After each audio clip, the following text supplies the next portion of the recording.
Hey everyone, it's Kino here. Supta Padangusthasana is a lying down forward bend or reclining forward bend that comes in the second half of the Ashtanga Yoga primary series. It's not just about flexibility, but is a balance between strength and flexibility. So let's take a look at the dynamics of that posture. You would jump through and straighten your legs and then exhale and lie down. So after you lie down, you want to suck in the low belly. Then you're lifting your right leg. Now when you lift the right leg, avoid any turn out, avoid bending your knee, just keep the head of that right femur straight into the hip socket right here. Then you're going to take your left hand, place it onto the left thigh. You're going to reach up, flex your foot so you can hold on here, stabilize your pelvis, and then stabilize that left leg. Then exhale and lift up, all right? So you'll notice my head is nowhere near my knee. I'm doing this all with the core strength of my body, and this would be all about the strength. Now, rather than being all about the strength, you want to balance between strength and flexibility. So you're going to bring your knee towards your head. 1, 2, 3, 4, and 5.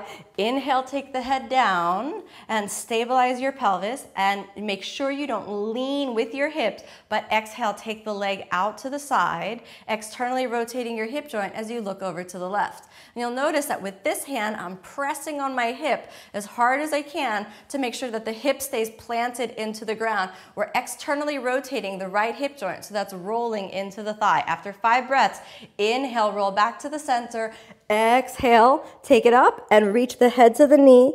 Inhale, take the head down, and exhale, take your legs down, putting both hands onto your thighs. Now, lucky for you when you do this, you won't have a mic in the back of your body, so you'll be able to rest in the ground. But actually, this is a really good movement to keep the body really lifted. Let's try the left side.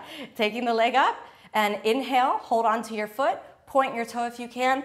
Exhale, take your body up, and I really want you to try this for a moment. Imagine that you're so strong, and I'm not that strong yet, so you could touch your head to your knee without moving back. But because we want that balance, remember, don't externally rotate. Keep that leg in parallel. Bring the head towards the knee. 1, 2, 3, 4, and 5, and then inhale, take the head down, and now watch what goes on in that left hip joint, especially around the outside of the left thigh.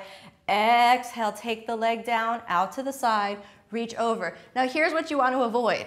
If I lean over, you can see my pelvis come off the ground. We want to avoid that. So that's what this hand is doing. You're pressing your pelvis into the ground even if your leg remains up.